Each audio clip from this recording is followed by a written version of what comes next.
And good morning. We are live with another MUFC Realist TV morning live news show and updates. And Mark, have you seen my coffee? It's way too early for me. Yeah, I'll Jeez. share one with you though. Oh Good yeah. morning, Yes. everyone. Good morning, everyone. How we How are you doing? doing? Let us know in the comments what you're drinking. Is it a cup of tea? Is it a cup of coffee? We have a lot of things to talk about today, Mark, don't we? Yes, we do, and we're gonna start off with some juicy information about the clickbait from yesterday. Well, we're So, going to talk about the takeover, of course, and everything that's going on around the pitch, off the pitch with Manchester United. But before we do that, let's bring Bella to the stage so we can enjoy the sip of your coffee. Please, before we do, smash a like. Good morning to you. Stretch a little bit, do a little bit of these, to get the blood circulation going and open up your brains because it's going to be about 30 minutes of this morning juice. Thank you guys and see you in 10 minutes. Welcome back to MUFC Realist TV. My name is Bella. I am a presenter and hostess of this channel. Thank you for tuning in. The show is about to begin. I want you to give this video a cheeky little like and subscribe to our channel if you have not done so yet. As you must agree that I am better looking than Mark Goldbridge, Bloody so what hell. are you waiting for? Just do it. Smash that like button now. Let's go Reds. Buckle up. Get ready to rumble. Ladies and gentlemen, from Mandalay Bay, Las Vegas, let's get ready to rumble!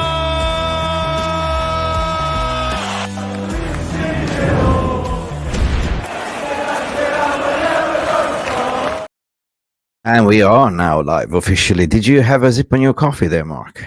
yeah, I was having a quick sip, telling the guys in the live chat, hey, and say what's up, make sure everyone's having a good morning, Yep, and we're getting ready to start the show. So, Mick, we let's are start with ready. the We are ready. presentation and let's go. Yesterday you had the keys to the kingdom. Now I am sitting co-hosting with you. Of course, it's a big day for me. Some people might know that it's my birthday. Yes, it is. And I hope And what better everyone way wish to him a happy birthday.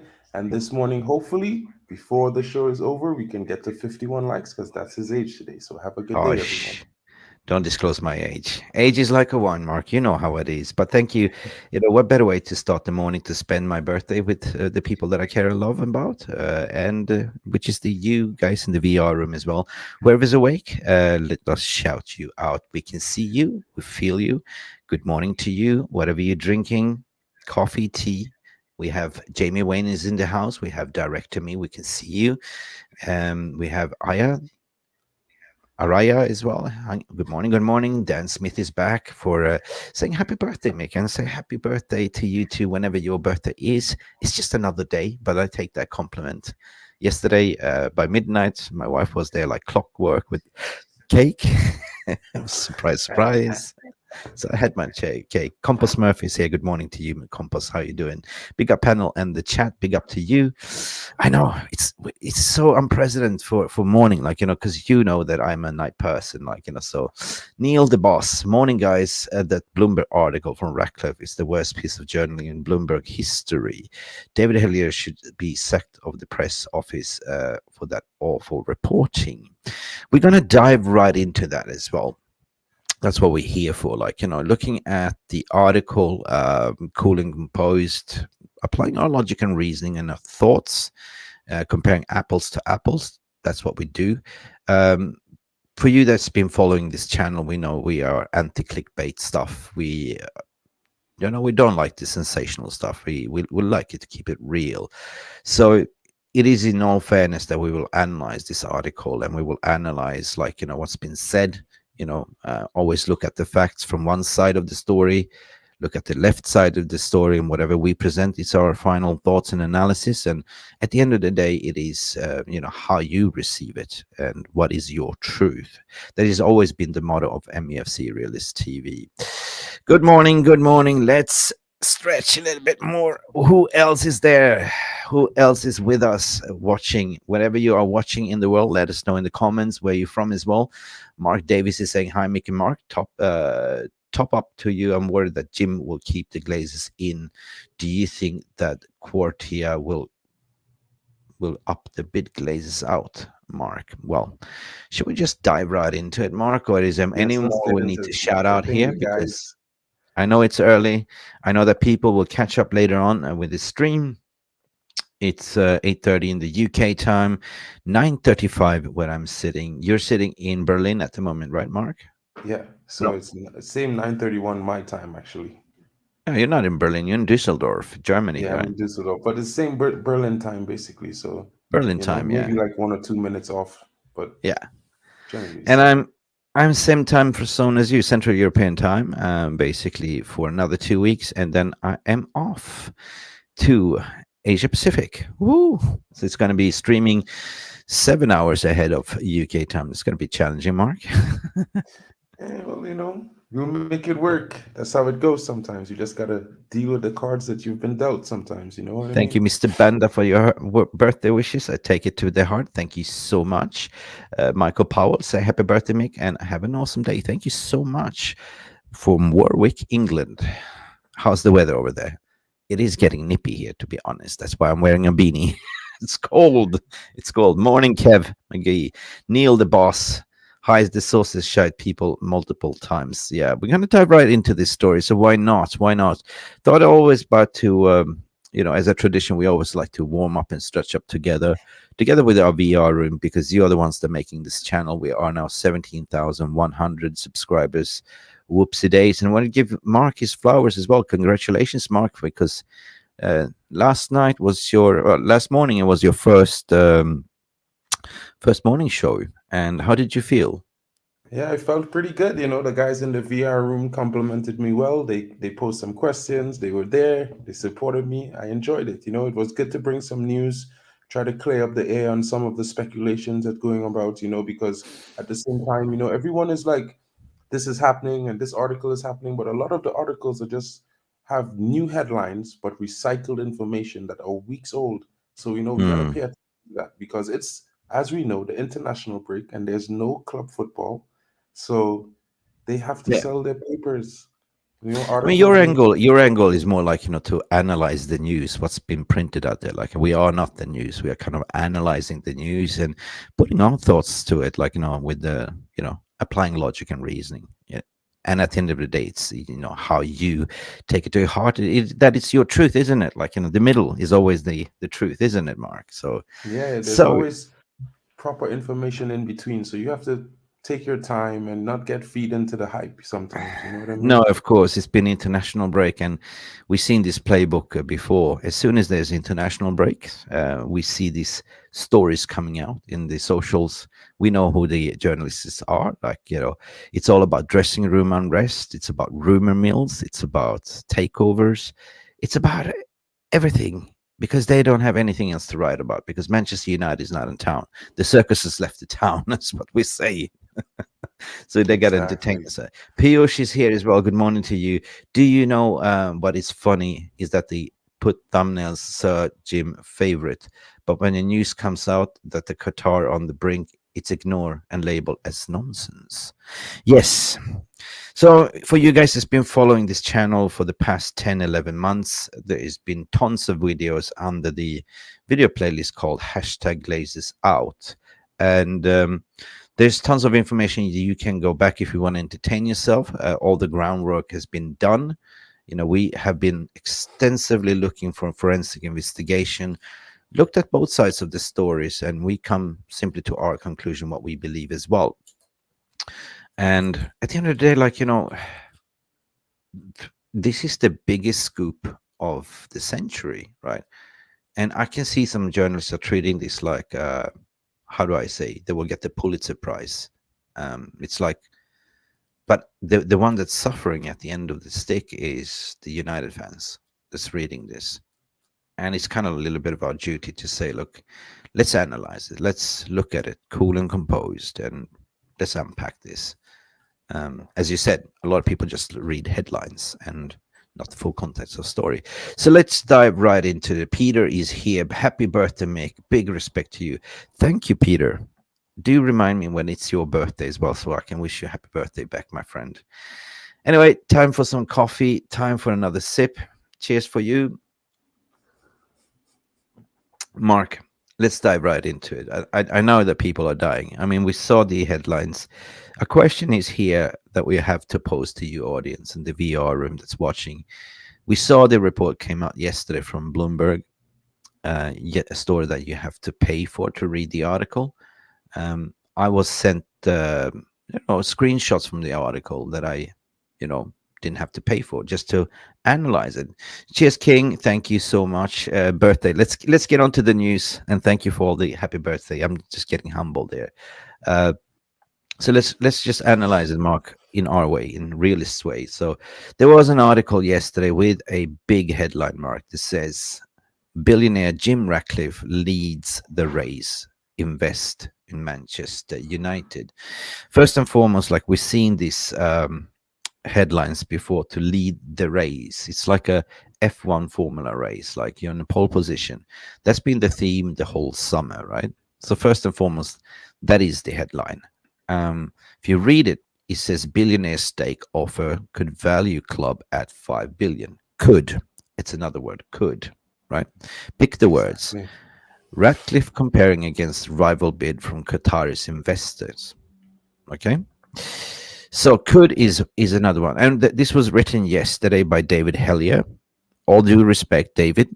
I've seen you, doing a lot of fan cams appearances and stuff. And I've seen, Bloomberg having more articles like this coming out whenever there is an international break. But there's if I look at Armband Sen, who was the first to broke this story, Armband Sen from Reuters, to say that it's Qatar, 100% Qatar and the exclusivity. They haven't tweeted much since then. So you do have to question, and why do you have to pay for this article to read as well? So they discovered that Manchester United, in my opinion, is kind of our fans are the ones that's easiest target to click and pay for, right? So you can add that to the fray as well. But if we continue reading the story, though, it says that Jim Rattcliffe is emerging as the front runner to buy the English football giants Manchester United PLC. People with knowledge, mark my words, people with knowledge of the matter said that the British billionaire recently revised the offer, giving him the edge over rival proposals, Qatar investors. Now, this is very interesting, segment, to say that people with knowledge said that he's revised his offer to give him an edge over the proposals from the Qataris investors. So that's giving him an edge. We know that Bloomberg came out 2 weeks ago to say that, same Hellier with Daniel Lepido and Giles Turner, those three that's been co-authoring. Right? We're just here to analyze. Came out to say that Ratcliffe is restructuring the bid. Now, this funny part is that Ratcliffe originally wanted to buy 69%, so this does not make sense. This rang alarm bells that was 25%. Let's continue. The chairman of the chemical company's Ineos Group Holdings is talks with the clubs, the US owners, the Glazer family, and the advisor over the structure of the deal, according to the people, according to the source, their source. On the terms being discussed, Ratcliffe could make an offer for some of the shares held by both Glazers and minority investors from Manchester United, people said. Now the question is, who are those people? That's the first thing you got to ask yourself. Who are those people? It could be any junior associate at Manchester United club, because these guys are based in UK, and for me it sounds more they're getting more brief from the Ineos side than the Qatari side. Ratcliffe may, okay, I'm emphasizing the word may. Ratcliffe may end up an initial stake through 25% Manchester United in a deal that could value the club more than 5 billion, which is about 6.1 billion US dollars, they said. So for me, if you read this is on a rumor mill. What's your take on this? My understanding is that they're just speculating, from my perspective, that because he has decided to change the way he's attacking the proposal, in a lesser fashion, let's not forget, because he was unable to be successful in competition for 69%, Yeah. right? I And mean, this then is clever journalism. it is. This is clever journalism. It's basically, in my opinion, a clever wordplay. You know what I mean? It's like we're going to report the same news. Nothing much has changed. There's nothing concrete that suggests that he's taken the lead. But, you know, since he's augmented his bid to a bid that's usually used in what they call in the United States hostile takeover that builds Yeah. foundation, right? He tries to get a minority stake, and from there would further build on that stake. You know what I mean? And Yeah. eventually No. take over. But at Yeah. the No. same time, we have to remember that one, there's financial issues at the club right now. Two, there's also issues with the stadium. And three, Yeah. the facilities need upgrading outside and Yep. around the stadium as well. So we have to always take everything into context holistically, because it's important to pay attention to important Okay. factors. There's a lot of things to unpack here, so guys, just bear with us. Like, now I'm just highlighting what is clever journalism, because for me, this is kind of the rewriting of the story that published 2 weeks ago, 3 weeks ago when it first came out. Big up to you back here as well. So I empathize by reading, analyzing this article, is that they're using clever words that could, or they said, they're backing themselves by the source to say, and the source could be, I don't believe that's anyone from Rainy Group or anything would say that, you know, because if you actually read the article to stay with, you know, leads the race, who is telling you that it's leading the race? Is it coming from the Rain Group, or is it coming from the Glazer directly? If that's the case, then this article is valid. But it's, for me, it's more of a sort of rewritten story from last time, just throwing in an extra wordings in it. I'm just looking for it. Yeah, where was it?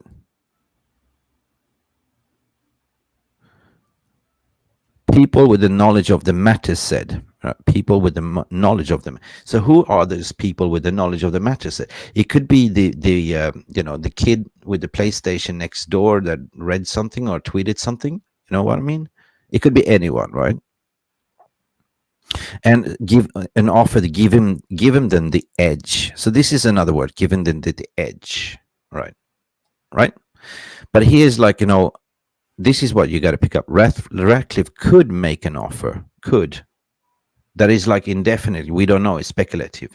Okay, so let's just unpack further. Like, you know, so basically the rest is a reiteration from the last piece of article to say the Glazer family currently views Ratcliffe's bid for a minority stake as more attractive than alternative Qatari offer. Whole of the club people said, asking not to be identified. So that's basically me saying that, right? It's like, hey, Mark, like, you know, this is what I heard. Like, you know, they say that this bid is now more favorable, but please don't tell anyone, right? So again, hearsay, unless it's coming directly from Rain Group to say there's some NDAs in place to say that, yeah, who are those people? Well, look at it, Mark. There's 6 siblings involved in this deal. They've targeted 2 weakly siblings that wants to stay, but 4 against 2, it's not appealing enough. No, right? not at all. 4 wants to sell 100%. 2 are confused because this gives them a little bit of a lifeline. 1.5 billion, it's not enough. It might cover the stadium, Mark, but then you got to look at it. How about clearing the debt? How about the operational? How about where we are in the financial report? How about where is that financial report? Exactly. How And about that's the where is big that thing. financial report? And the interesting part in this story is that, you know, they're talking about the shares prices and stuff like that. It's the same, but the interesting part is that they're gonna meet, the board is gonna meet.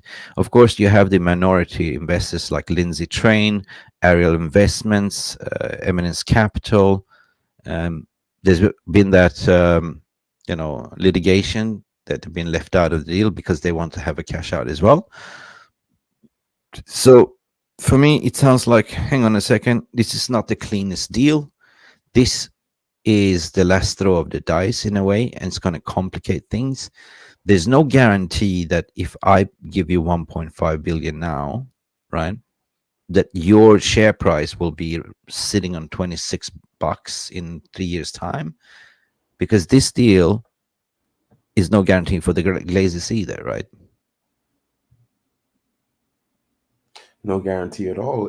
In fact, it takes a whole lot of gambling into context, because it would mean that they would have to hope the shares maintain their value. Yeah, I agree with Ryan said, if Bloomberg talks, I listen. Yeah, 100%. But things that I react to, Ryan, is basically anti-clickbait stuff. Like what we do here is to analyze the news. And when you see, like, you know, a certain person appearing on different fan channels speaking a lot, and that is the person that's cohorting, then it raises a little bit of alarm bells. Like, you know, for me, this got a nothing burger attached to it. It is, I mean, there's 3 things that we do on this channel.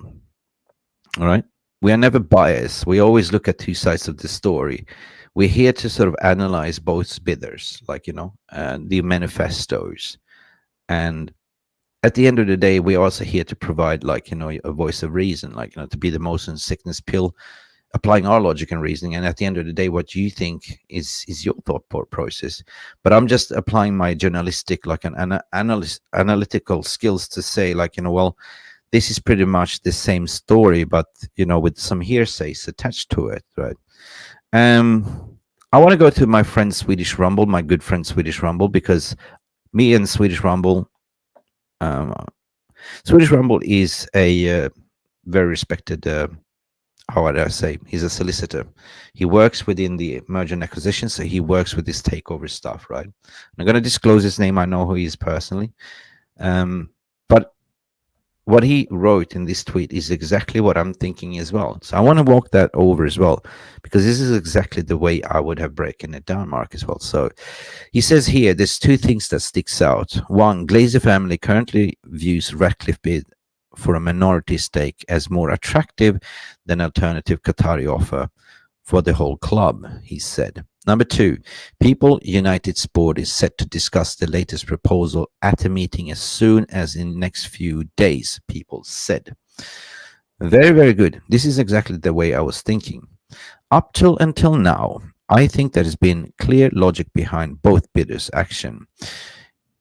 In a nutshell, the 92 wanted 100% of the club, since the plans to engage Qatari investors is significant investments around Old Trafford on the land owned by the club.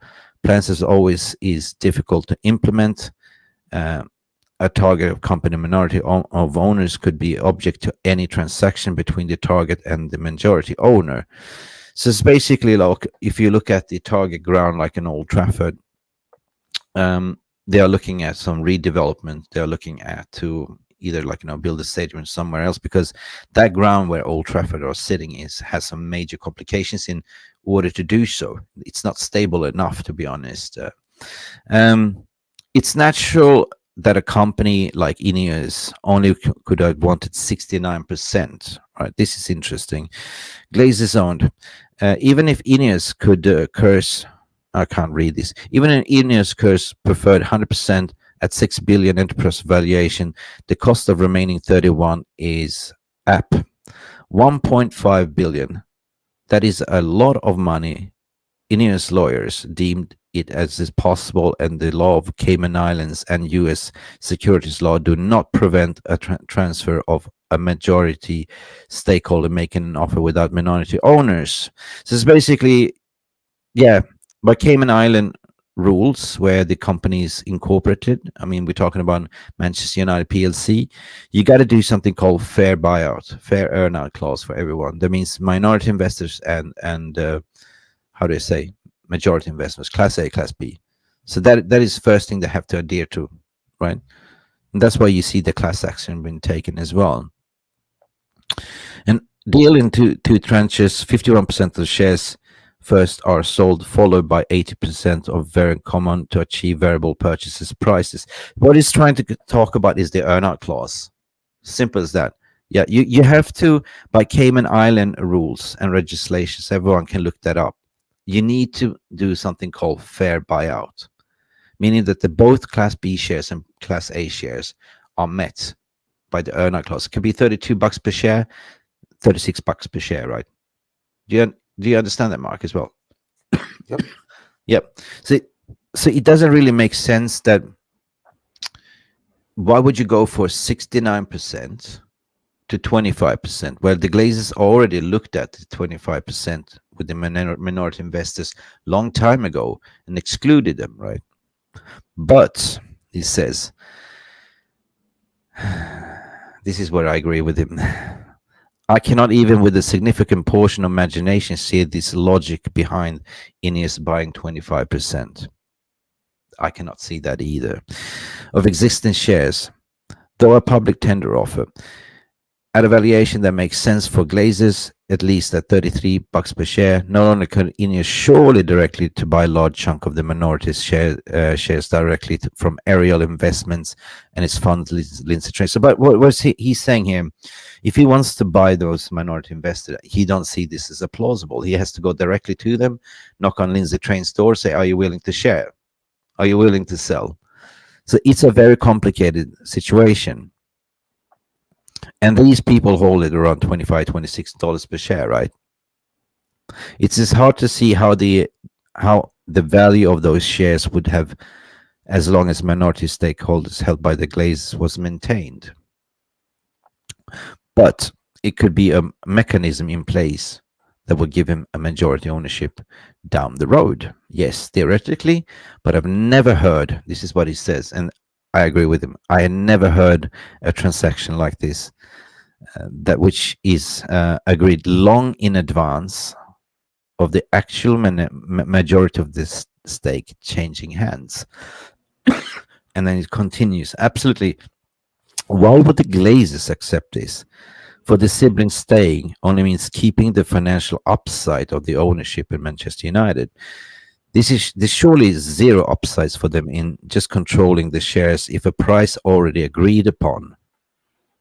You know, why would you agree this price in advance? Because you don't know, the financial market moves up and down. Like, you know, it is like me planting a seed right now to say, well, Mark, in 6 years' time, I will pay you this much, but it might not be worth that much by that time.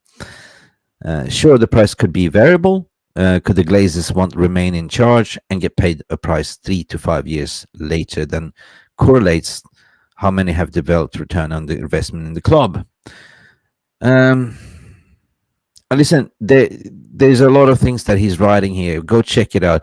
The club needs fundings, 100%, right? The transaction gives a fund, but the Glazers sell 25% of 69.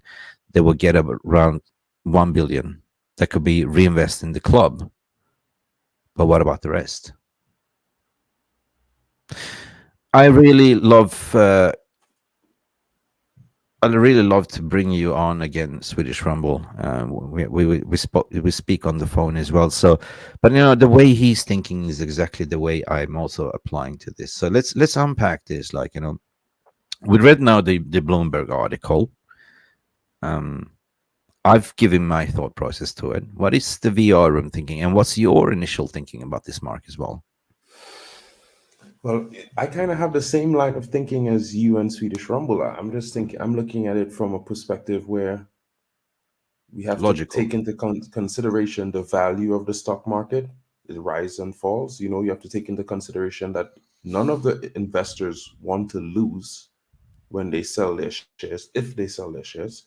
We also have to take into consideration that 4 of the Glazer siblings want out completely. Yes, they because want it's to cash out. affecting them in their other financial investments because of what's happening with the club. So I would say, yeah, it's nice and it sounds really interesting that Jim Rattcliffe has suddenly catapulted himself into the lead with a new rearranged bid. But at the same time, you only hear this now as soon as Qatar has confirmed that they have this or this is going on, or you hear David Beckham come out and say, I'm possibly going to be ambassador, or someone says that they're going to get him to be ambassador. Oh, well, we need to catch the headlines. We can't let this get traction. So we need to put something out there. It's just how I feel.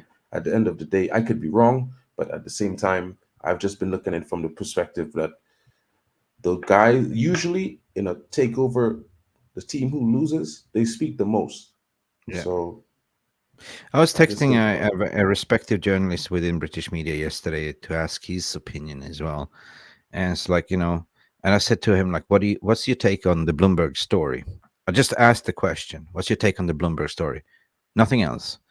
And the response, nothing story. Typical Ratcliffe brief when people start realizing Qatar is the only serious bidder on this, what he said. I was like, really? Okay.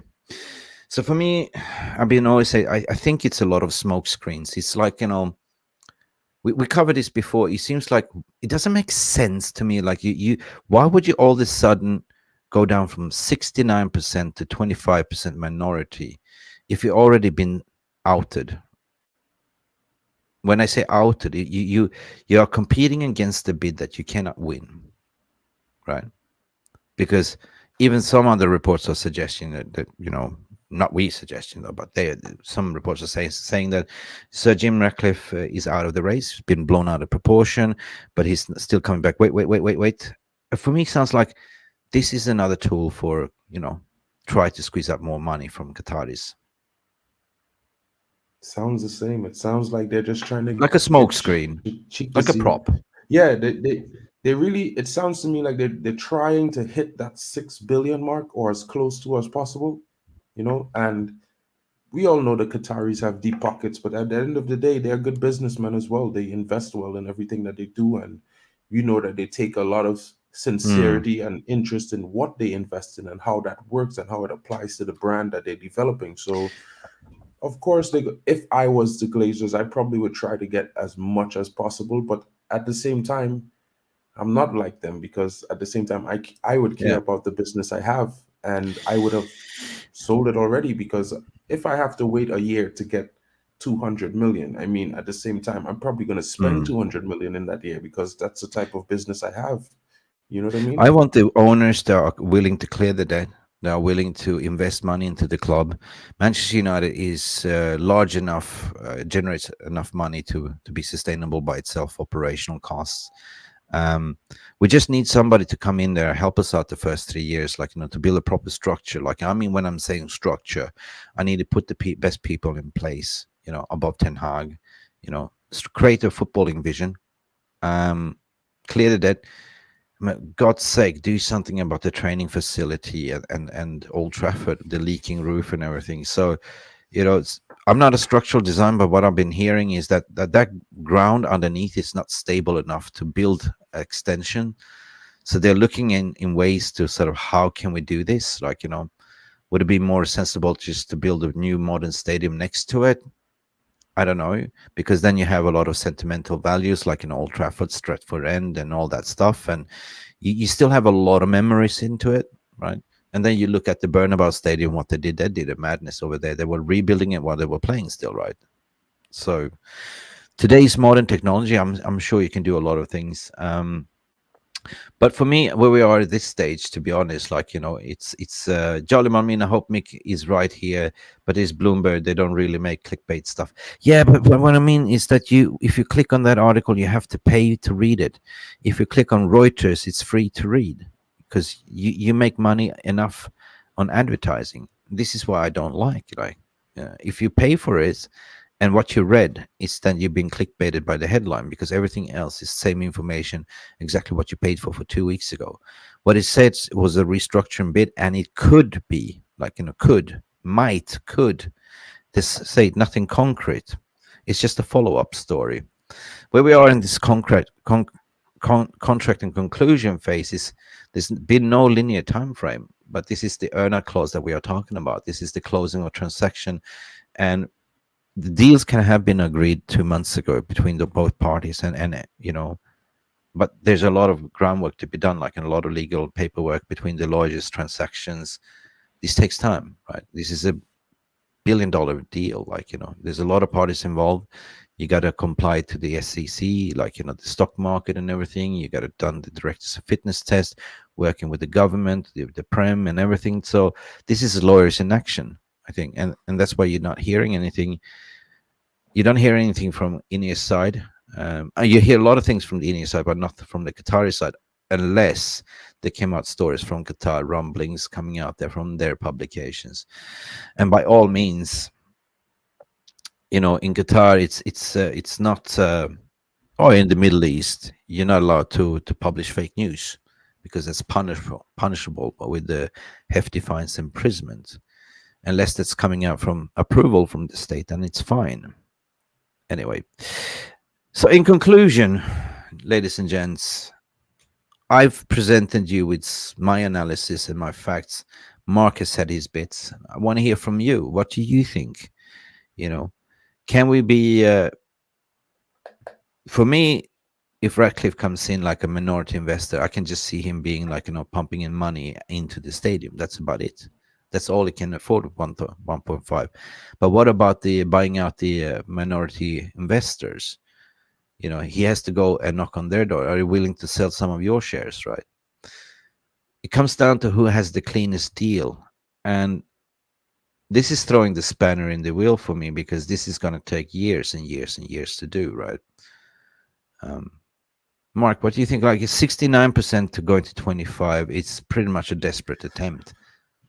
It's beyond desperate, and I have to agree with Jamie here. It's a revised bid from a desperate man. Like, it's hard for me to understand how this gains so much traction, because at the end of the day, the fans want, and the minority stakeholders are in agreement. They want a full buyout. They want to get the top dollar for their share just as much as the Glazers. They don't want to wait years down the road, just like four of the siblings. So we have to also take these things into consideration. I mean, news is there, information is always new and coming out every day, but we need to also analyze it, and sometimes just take some time to relax and let it go, because it's just a lot right now. You know what I mean? And we are struggling on the pitch, so anything off it seems like, something is happening, something new.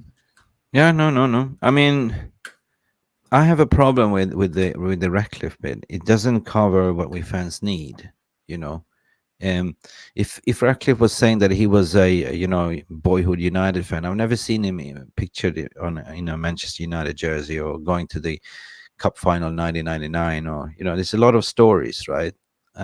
He's a season ticket holder of Chelsea. If he is on the board with the United fans, he should know that we fans want Glazers out. We want the debt to be clean. If you are a Manchester United fan, that is a basic knowledge you should have. So Exactly. either it's been used as a prop, that the reports that came out to say that his bid was dead out of the water, was dead, blown out of proportion, because Qatari went around the kitchen sink and slapped the final bid on the offer, which, by the way, nobody really knows how much it is. It's just been speculated, the figures like 5, 6 billion, 7 billion, 7.2, 7.3. Like, I would do an Ivan Tony here. Do you want to take a bet? You know what I mean? So at the end of the day, all we can do here is just sit around and we will find what the final earn-out clause will be. But I'm afraid to say what I have to say here in my mind. But for me, I've been constant to say that this bid, according to my opinion, was verbally agreed 2 months ago. And what we're seeing here now is the media planning, right? That's just my opinion, though. Because it takes time to do all these legal transaction documents, and it takes time even for the PR agencies to prepare. Like, this is going to be the biggest media, how do I say, Jippo, right? It's going to blow up the internet. You know what I mean? So how do you prepare for that? Like, sure, you work with some PR agencies. They're already preparing. They're preparing the statements, the concession from the second runner-up will also come. But the fact is that the financial reports, and even they are mentioning, they are discussing, why hasn't the financial reports come out? But they usually come out on clockwork, 22nd of September. They have to come up by the 31st. And in there, they have to mention the sale of the club or ongoing. And why hasn't it come out yet? Question to you, audience. Mark, it's silence. I don't know. I think everyone's just thinking about the different things and the possibilities. Could it be? Could it be this That's one? Could it be positive. that one? What's That's going on? positive. What's going on? And But it's that means positive. that it works, because all we want to do here is to present you two sides of a story. Journalism the way it used to be. And at the end of the day, the truth is in the middle. And that truth is your truth, right? It's like, no, I'm not taking any sides. I'm just looking at the two bidders. I'm looking at, I've seen the manifestos, and I'm applying exactly what Swedish Rumble said. It ain't making sense at all. Why would you go on 69% to then be a minority investor on 25? Unless this is the greedy Glazers trying to say, like, we want you to up the bid. And Qatar is not stupid people. Right? They're sitting there comfortable because the bid that's on the table, it's more than enough for the Glazers to walk away, right? Everyone gets 1 billion each. They clear the debt. We get to build the infrastructure, modern, the latest and the greatest. And at the end of the day, they are in desperate need of money. You cannot downplay that. Like, and they can play you the card to say, ha ha ha ha, we are happy to hold on, but they desperately need to have finances, liquidation, because if you look at how they run their business currently, they don't know how to run a business. Buccaneers in crisis, they themselves are in minus. So this is a way out. Like, you kick the can as long as you can, and it's hit the brick wall. And that's why you came out to cry for help in November, Thanksgiving, to look for strategical investments, alternatives, they said. So they looked at all the alternatives, Mark, like, minority investors, full sale. That minority investors, that ship sailed. That closed before summer. So it's full sale. So why would you then go back to minority investor again and start over? Doesn't really make sense. For me, it's a nothing burger. That's my opinion. Has to be, because if everyone remembers clearly, the Elliott Group offered 2.2 billion dollars for 33%. So if they're gonna take 1.5 for 25, I would think 2.2 for 30 is much better deal. It's much better, yeah. You know what I mean? For me, it's a nothing burger. I think this is a prop to sort of. May I speak bluntly? I think that Sir Ineos' bid was blown out of the water, dead. I believe that verbally the Glazers had then agreed through the advice of Iran Group to accept the Night 2 Holdings Foundation bid as the best bid. That's why you saw, like, Reuters coming out with saying exclusivity, and you see a lot of rumblings. The rest is kind of like that legal framework, which is the earn-out clauses and transactional paperworks, right? So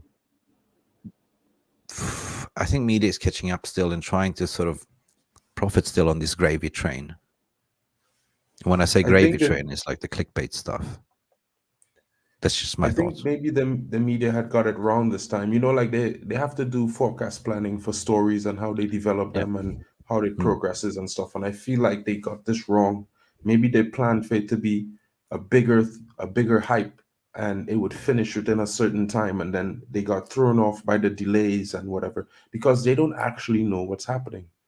They're just like us. They're assuming there is hearsay, and it's not like there aren't signs that could point you in a clear direction, but at the same time, you could interpret it differently. I agree with Compass is saying, and the minority investment goes straight into the Glazers' pocket, not to the club, and that's the thing, right? The only thing that I could think of is that he realized, okay, I'm screwed here, like, but at least I can go in and sponsor the stadium. But the stadium is not enough. The debt, the operational cost, Bank of America needs the debt to be repaid by 2025. Who's going to pay you back that, right? Everything that they've been doing since 2015 is bankrolling everything. Transfer market. There's certain ways where your overdraft is getting to a limit. You're maxing out, right? You're maxing out. So we're definitely seeing the financial reports. And we haven't seen the latest financial reports, because if they put out the financial report here, they need to declare the sale, or if what's happening with the sale, and they do not want to show that hand until the 31st of October, which is the deadline. So You're telling me that they are deliberately hiding this to buy time? Because by clockwork, every year, 20th to 22nd, it's been there every year. Exactly. And now Bloomberg is saying they're having a meeting to discuss. Okay, I'm just putting two and two together to say why. I want your thoughts and feelings, guys. It's just me, my analytical mind working here in overload. I just had my first coffee. What's people saying? I agree, Mick. Swedish Rumble. What did he say? Can you go back to the first one there? I agree. Nigel Flynn is saying, I agree, Mick. The Swedish Rumble has been great about dissecting the whole process. Yeah, 100% he has been. Like, he's been on my show as well. I read it a few times and understood, but I'm learning. Yeah, 100%. He speaks sense. Like, he's a solicitor, right? He comes from this world, from banking and finance. He deals with large mergers and acquisitions. So, we've done 2 podcasts with him as well. So I'm looking forward to talk to him more about it. But we do speak off the because he lives in Sweden as well. So we do speak on the phone as well. So for him, he also said it doesn't really make sense at all. I've never seen anything like this as well. So, I'm more daredevil to say that I think this is a prop and smokescreen only. Right. Guys, don't forget to wake up, stretch, smash that like button, what the kids are saying, or hit that like button. If you are doing morning gymnastics and want to burn calories, we're not like the greedy glazes. We're not the corporate clickbait stuff either. So just do this. There's a lot of buttons there. Join, subscribe if you haven't. Support the channel. It's just me joining Mark today in this morning show because this is kind of a heavy topic that we didn't discuss yesterday as well. So, Mark, should we just close this shop regarding the takeover and come to conclusion that, for me, this is a clickbait story? And that's what I think as well. So I think we're done on that. I think the VR room also is bored of it because there's no news really. It's recycled information, and everyone is starting to see that they don't have any new information because of NDAs and because the process has really probably taken a further step forward because it seems there's too many rumblings about actual things happening for it to still be at the stage where they don't know what's going on or who's buying the club. Now, I'm going to remove myself from the stage. I was just here invited as a guest to talk about this takeover.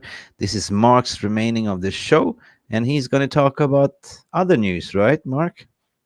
Yeah, there's been some other little rumblings in the club, and everyone probably heard about it before, and other people may have spoken on it, but at the same time, we can give it a little look and see what we have here in store for you guys. So, green and gold until the club is sold, and the clickbait media recycling. We don't like that stuff, But a little bits of news. While it's the international break, and some of our players are out and about with their national teams, and some are talking to the press, and some are saying weird things. So let's jump right into this. And who we have? The star of the show, our former captain. He's been out speaking to the press, and he has some very contradicting statements, according to himself. It's like we all knew earlier that he was supposed to leave the club this summer, but he hasn't. And then we blame Ten Hag, we blame the ownership, but he's selling himself out here because he's saying, he's not getting enough game time. It's not near what he expects. He's not sure if he's going to start next game. And it's just, he backs himself so much. I keep wondering where he's getting the confidence. And now I would agree with him that he's had a good game the last 2 games. You know what I mean? But you can't now attribute the fact that you've only played, 10 games in the last year for the club and say, well, if you look at my back record on performances, I've been having a swell time. It makes no sense to me. So I can tell you one thing, maybe he didn't expect the club to be thinking it in a different way, because if I go to the next slide, not this one right here, you would see that, Erik Ten Hag is under pressure, right? And this term, United only have won 4 games and lost just as many in the Premier League. You know what I mean? It's been a tough start for the Reds. And the coach has been having a tough time, not just from on the field problems, but off the field problems. It's just been a little bit chaotic. And I won't blame him. You know what I mean? Because a lot of these players have been here for 3+ years, and our managers, we've been here for 1. So he can't really be blamed on most of what's happening. But yes, he should take responsibility for some of it, because at the end of the day, he is the manager of the club. And as we can see, he has been taking precautionary measures in different ways. He's been exiling players. He's been switching up the starting 11. And maybe as a coach, he might be dependent on some players who did well for him last season who are not performing this season. But we can also say that, whose fault is that? Why won't you also depend on something that got you out of trouble before repeatedly? It's perfectly normal in my opinion. But at the same time, sometimes all ropes have an end, and it's coming to the end of the rope for some of these players. So let's move along again, and let's look at this. This is Casemiro, and he has been a wonder for us last season. He shored up the midfield, protected the back four. He even contributed with a lot of goals and assists that took us to win games last season that we thought we were going to lose. But the 250,000 pound a week star is under some fire because he's been having bad form at the start of the season. And Eric Ten Hag is concerned because he depends on this guy. And everyone may say, well, Casemiro's been rubbish this season. He's been slow. He looks lazy. He's not been getting to the ball. But at the same time, we had a long season last season, 64 games, right? 10 more than Man City, 20 more than Arsenal, and the rest of the league. So everyone and these players, they're only human. They're not robots. You know what I mean? They don't take fuel and start going again. They don't recharge and go again. They need to rest. So sometimes form dips. We saw it with Liverpool last season, who were horrible at the start for the first 4 months. And then after Christmas, they were like a rocket rising through the stratosphere. You know what I mean? Ended up finishing 5th place from being in 12th for most of the season. So while United might sit in 10th place right now, no game or team has ever won the league in October, guys. So let's be real. Let's keep it on. It's early, right? So let's move along. And right now, I'd like you to pay attention to this, because although it might not be safe to say we should get rid of Marcus Rashford, it's safe to say that he needs a break. He needs to be taken out of the limelight. And the coach has taken a decision that he might have to sub Marcus Rashford for 1 to 3 games in order to get him to relax his mind and focus and understand that he may not have been doing the right things this season, or he may have been approaching it wrong. The energy is there sometimes, the effort is there sometimes, but we need it there for 90 minutes a game. You know what I mean? So the young star, he is the talisman of our team. He is the face of our project. But at the end of the day, sometimes if you're not doing well, you're going to be replaced, and you're going to have to sit on the bench sometimes, and we do have a replacement. And Ten Hag is very keen on this youngster. And although he has not been getting all the starts, we have seen him start the first 2 games. He didn't perform all that well. We've seen him got benched. Then we've seen him given a chance again in the team, and he's been performing really well, contributing with assists and goals, right? So maybe it's time for this youngster to get his chance. A lot of people think we should be, protecting these young players and giving them time to be bed into the team. But I'm different, because I seen a young Ronaldo, and even though he was bedding into a better team at the time, I could also say he was in a much more difficult league at the time. You know what I mean? At the same time, these players, we want them to win. We want them to play and to be their best. And they train at academies from a young age all for this one purpose, to start to play professional football. So I say let the youngsters play. Because at the end of the day, sink or swim, we need to see where their medal lies. And if they have the stance and the quality and the mentality to start for Manchester United. It's a difficult thing. So you need to make sure that these guys go through the ups and downs. And fans, I know we all love the youths.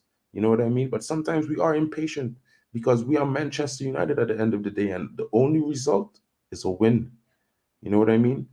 But we are still in a rebuild. So, guys, we need to take this into consideration. And I'm going to move on to the star of the show for the last game, Scott McTominay. The Scot had a troubling game last night. You know, it could have been a brilliant game for his country. He scored a brilliant free kick from a really, really acute angle, you know. But VAR came in and ruled the game out because his teammate Hegby was standing in an offside position. Now, it's very controversial because, like the Garnacho offside for Manchester United, was separated by mere centimeters. And I say centimeters, but really a centimeter. So, you know, and the player did not even react to the ball, which is another important thing according to the rules of the game. If the player doesn't react, he's not part of the play. So, you know, tough one for the young Scot. They ended up losing the game 2-0 to Spain after that controversial call, but that's how football goes sometimes. And we'll move on to another one of ours. Oh, and this one is a surprise, guys, because there's just been some reports over the last few hours that we are still looking at the young Brazilian striker. And now Arsenal have also joined the race. So United are meeting currently with staff and board members to consider making a shock move for him before Arsenal snaps him up. And I know a lot of people have been talking about strikers like Osimhen, who's 150 million doing bits in Napoli in Italy and in the UCL last season.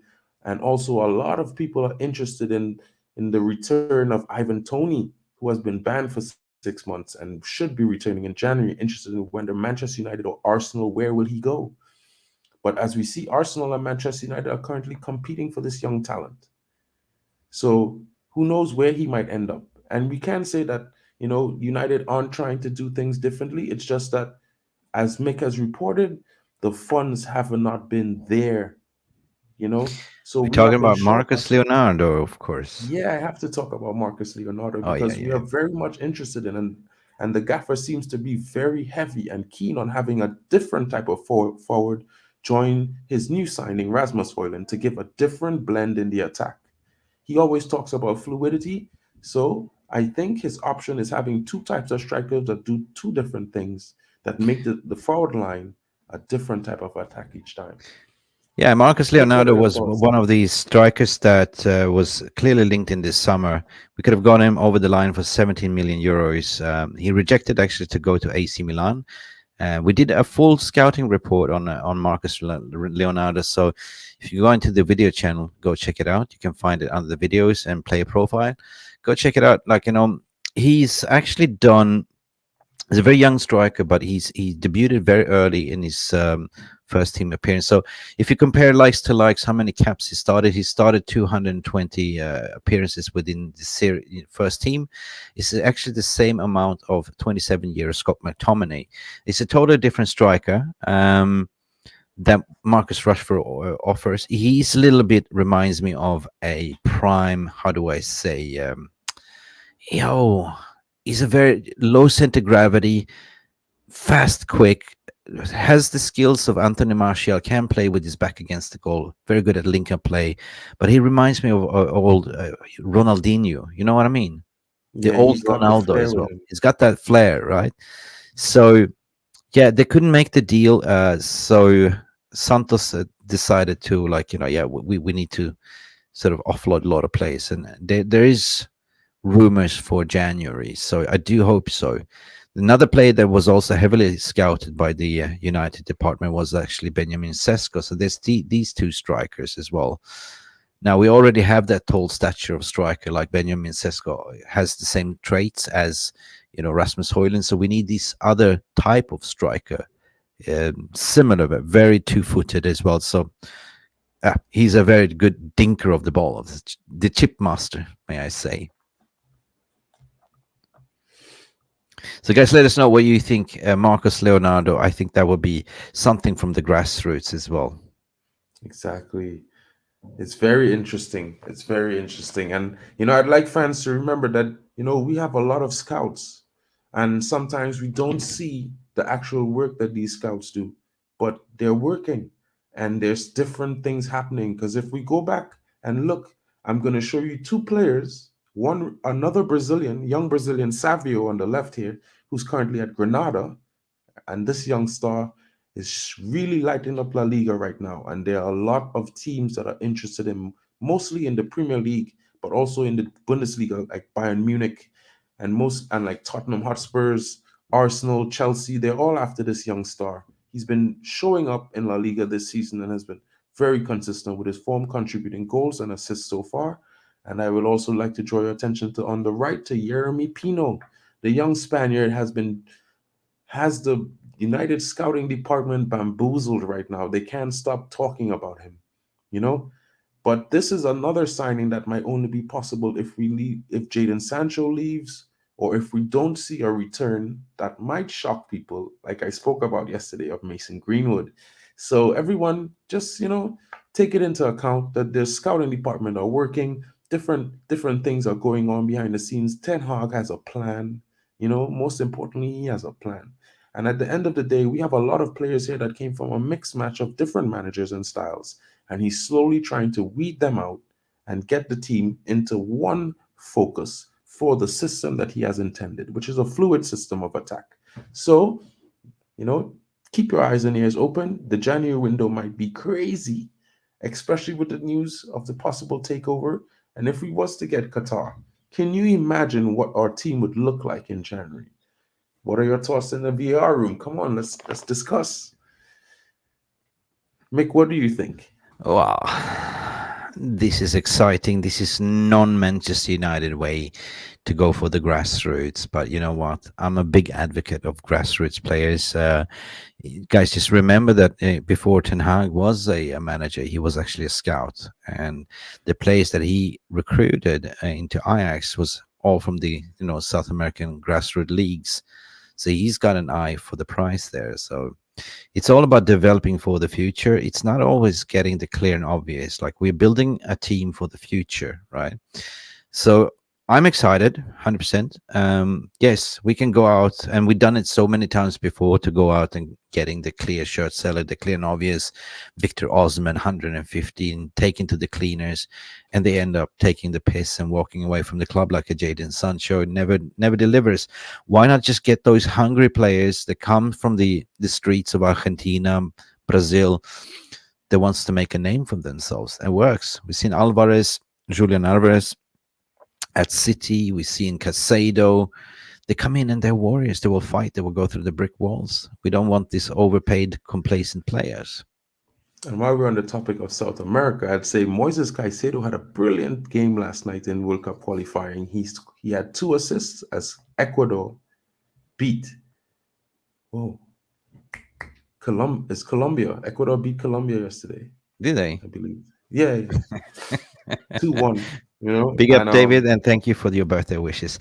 Casemiro didn't have a great show yesterday at Brazil as Brazil captain, as Brazil drew 1-1 with Venezuela yesterday as well. So the South American thing is heating up. And guys, I'm from that side of the world initially, so I would bring you some news about these things because I'm always looking at it. Can you tell people where you're from, though, mate? I'm originally from Trinidad and Tobago, so I'm from the Caribbean, Ooh, which is the right Caribbean off vibes. the shores of South America. So like watching Brazilian football, CONCACAF, CONMEBOL, these qualifications, I live for those things. You know what I mean? Good stuff. Manchester United just happened to be my favorite team because, as we all know, Dwight York is from Trinidad and Tobago. Oh, yes. What's next on your team sheet here, like in terms of potential recruits? Oh, this is a very, very interesting thing, and it's been all over Germany yesterday. Like, a lot of German reporters have been talking about this yesterday, and I had to bring it up. Ten Hag apparently has a sweet spot for this youngster, and his name is Otigaku. I'm not sure if I'm pronouncing it right, but his first name is even more difficult for me to pronounce. So, guys, please forgive me for this. But this youngster at Schalke has been doing the most. And when I say the most, he's been the brightest spark in this team for the last season as they returned to Bundesliga 1 competition. And he's always been performing 8 out of 10, 9 out of 10. He's been their brightest star, and he's only 16 or 17 years old. Could we believe that this might be a new change for our midfield? Because I have to say, from preseason, Ten Hag is looking at the youth. I have to say that some of the older guys might, only a few of them might be left when we look at the end of the season with transfers and stuff and how things go. Because as we see in preseason, the youth were playing his product. They were playing his type of football, and they were doing well in games against bigger teams.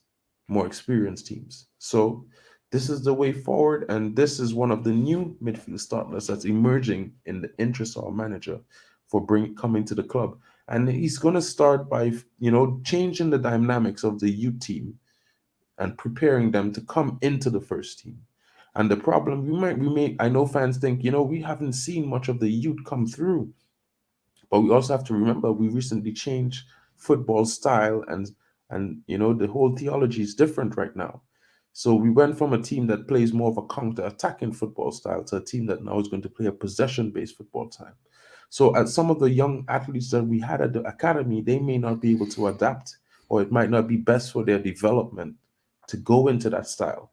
So we are going to change some of those players and bring in some players that already naturally fit the system, so they can immediately progress to the first team, like on a conveyor belt style. So fans, don't be too stressed, don't be too worried.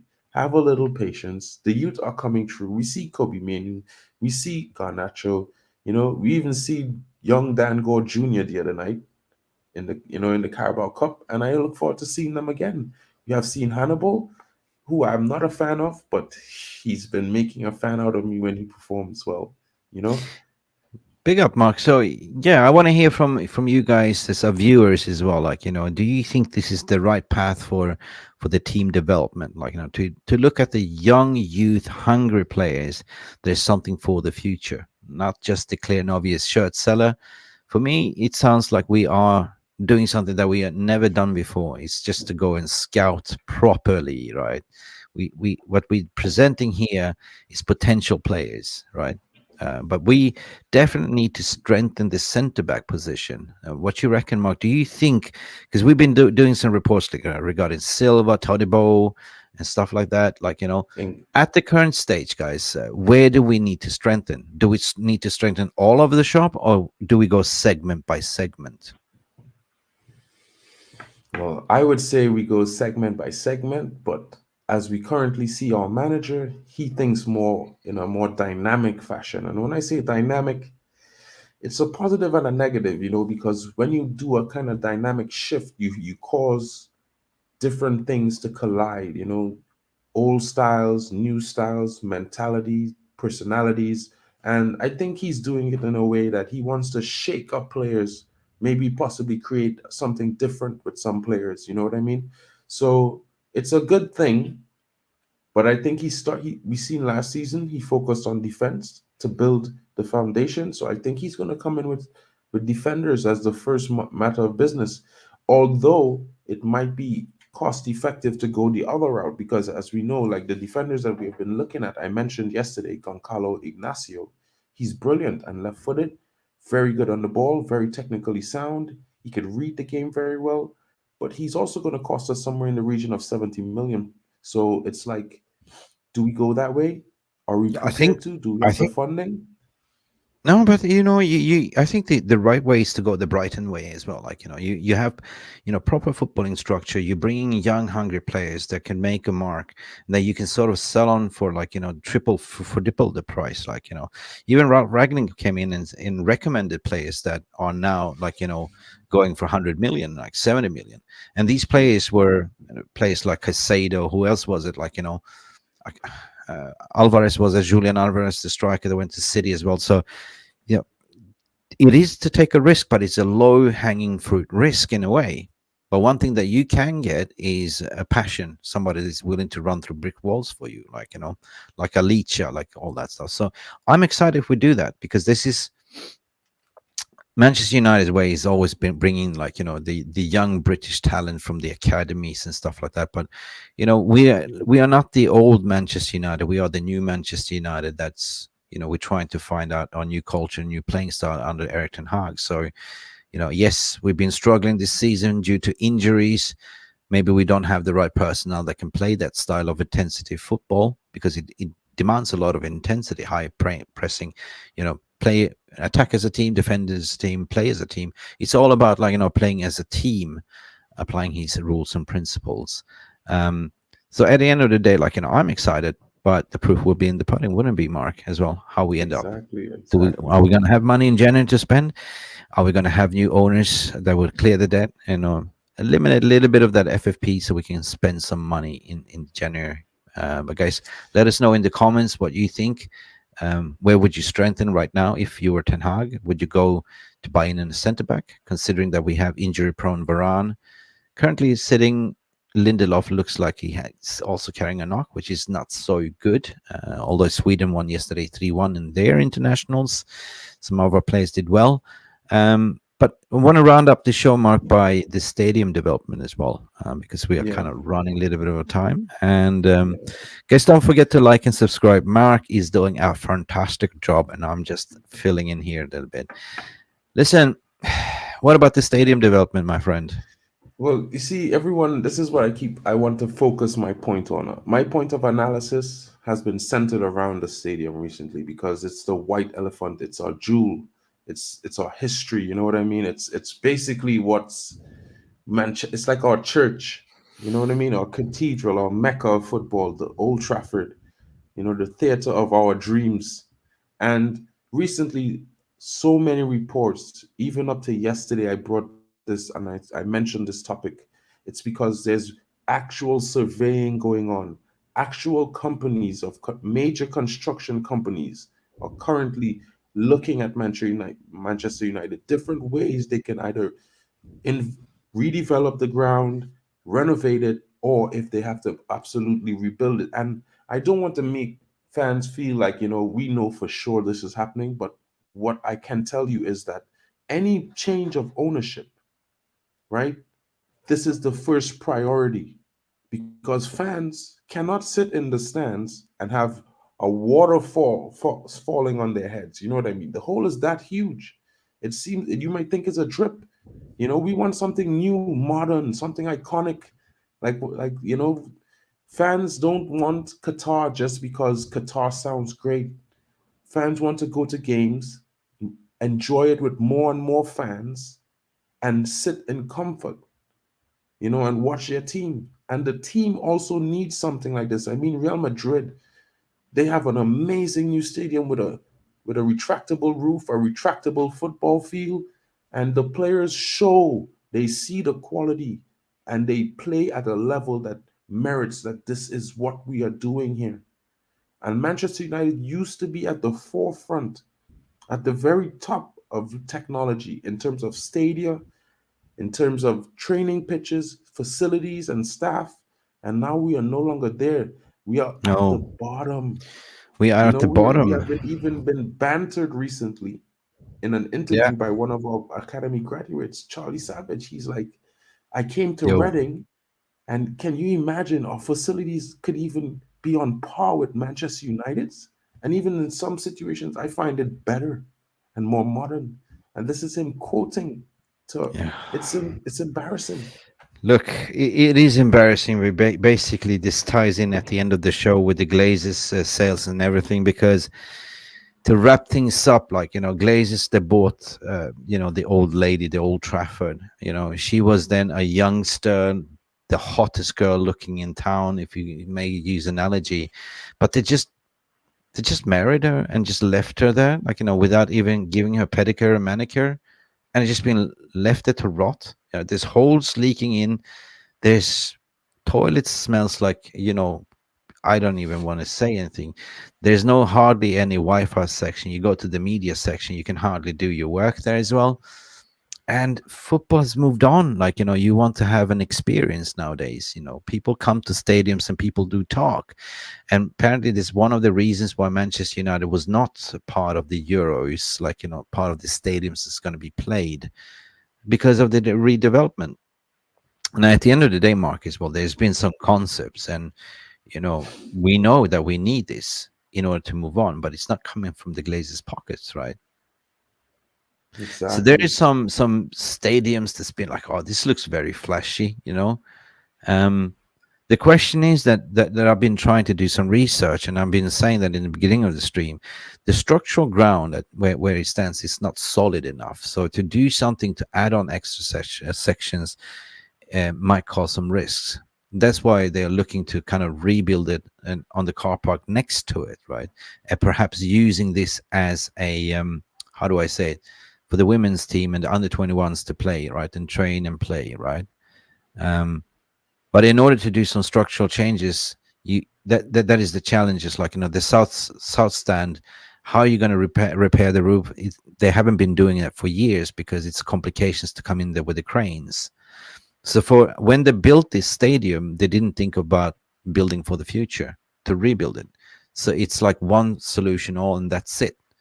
It's like you put a Lego pieces into place and you put glue into it, meaning that you cannot pick apart those Lego pieces. Exactly. So whoever built this in the first place 18 years ago didn't think about continuance. So I don't know. Pose the question is like, because for me, Old Trafford has a lot of values, like, a lot of memories. But at the same time, like, we've been abused by the Glazers for 18 years. So might as well just, just start fresh, new page, new ownership, and create a new legacy called a New Trafford or something like that. I don't Well, I know. I'm mean, confused. I'm pretty entrenched with the name Theatre of Dreams. So I'm not too attached to the Old Trafford part, because I mean we are an Old Trafford way anyway, Sir Matt Busby Way, Old Trafford. You know, it's the stadium is the location is Old Trafford. So at the I end like of the this day, one in though. my I like this opinion, picture. This is beautiful. yeah, yeah. The You know red what? I like devilish. this one. I like this one, and the only thing I didn't like is that it reminded me a bit of the Allianz Arena, because it's going Yeah. to have the same LED concept lighting that changes the whole view and the color scheme around the stadium according to what kit the team wears. But I'm all for the upgrade. Like, whether or not we get Sir Jim, whether or not we get Qatar, the most important thing is that the stadium needs to be treated. The facilities need upgrading. We cannot continue to say we are Manchester United with outdated stadia, equipment, and facilities. The team deserves better. The coach deserves better. The fans, the faithful, we deserve better. The customers Yeah, deserve better. At you know least what I have mean? some proper Wi-Fi. At least if you're paying that much Exactly. tickets prices, at least you're coming there for an experience. Be entertained. The seats are too crowded. The food is too yucky. The microwave pies. Everyone had them. Yeah, and when it And rains, the stairwell is dangerous. They don't have that non-slip surface on the dude, stairwell. one of our members was at the home game and he absolutely slipped there. Right. I'm not going to mention names, but he sent me pictures. It was nasty. It was all bruised up, and he had to go to the doctors to create stitches and everything because he slipped there because of the rain that leaked through the roof. And that is occupational health and safety. So, having to say that ties into the Glazers ownership, they haven't done nothing. Even Ronaldo came in to say, look, it's the same receptionist, Kathy. Thank God Kathy's still there. Same gym equipment. If you go in there and train, there's like 18 years old equipment. I mean, it's just Charlie Savage to come out to say that, they have better, like, it's the Uh, same on par. And we are the biggest club in the world in the Premier League he's at as well. Reading.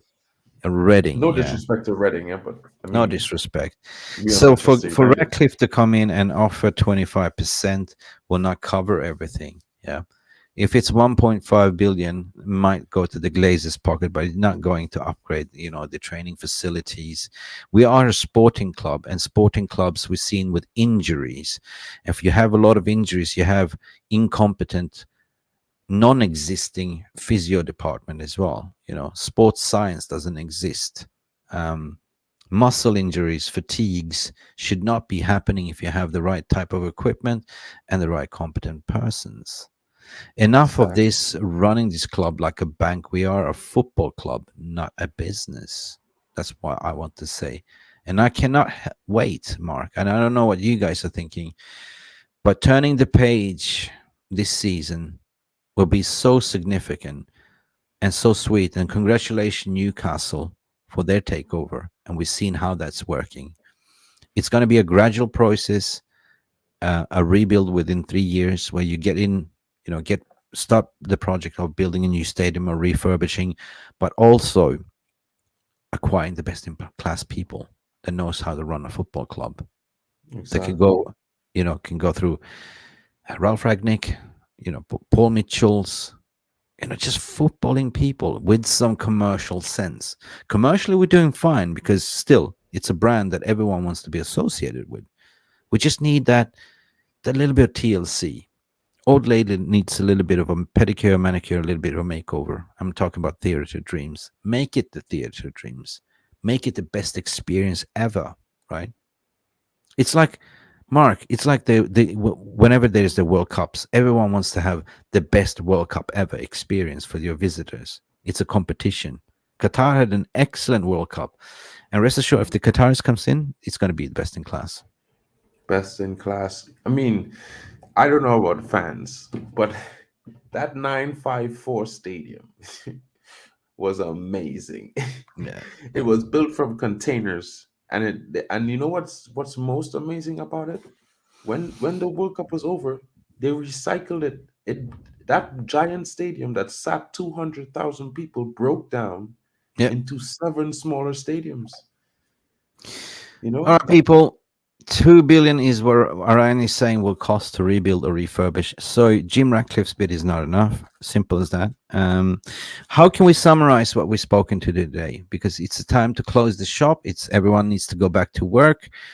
I just came in to sort of support Mark to talk about the takeover, since this is my 14 expertise.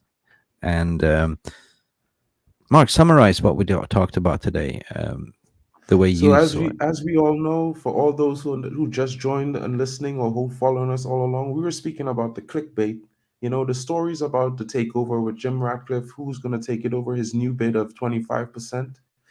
If it's going to be Qatari with the newfound reports of all the different processes happening in the background and complete silence from their part.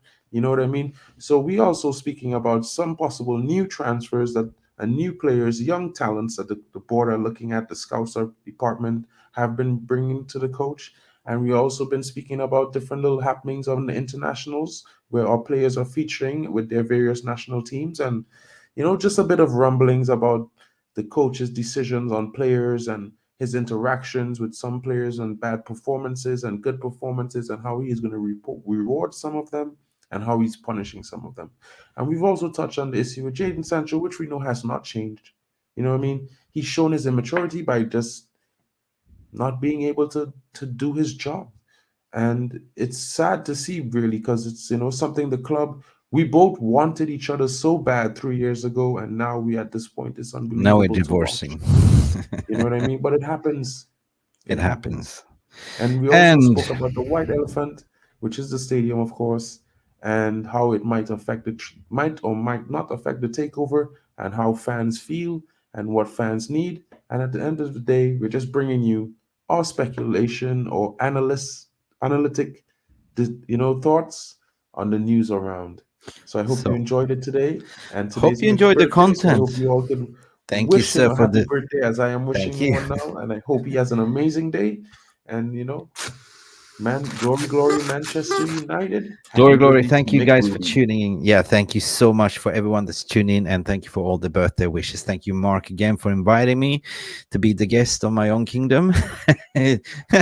But I do hope, guys, make sure you pencil in 8:30 UK time, 9:30. Mark will be here holding up the fort, delivering you, everything about Manchester United off the pitch and on the pitch. I'm going to go and enjoy my birthday. And until then, guys, stay beautiful. Don't forget to like and subscribe. Give Mark his roses. Smash a like for Mark. And we will wish you a fantastic day. And how do we end this? Big up to all of you. We say peace, love, and onana. Or peace, love, or banana. Hey, Bella. Oh, close the show for us. Bella, can you close? Have a good day, people. Bella, close the shop. I hope you enjoyed this video. Please give it a thumbs up by smashing that like button. Subscribe if you have not done so yet. If you want to take it to the next level, you can always show your appreciation to sponsor our channel by clicking below the video title, where you will see the heart icon with the text saying, thanks. Or you could buy me a cheeky little coffee by scanning this barcode, or visit this link to buy me a virtual coffee. Thank you for watching. I hope you enjoyed this content. Remember, glory, Man United, Glazers out. It is green and gold until we are announced and sold. That was all from me. I wish you a good day and a great match experience, and I shall see you in the next video. Goodbye.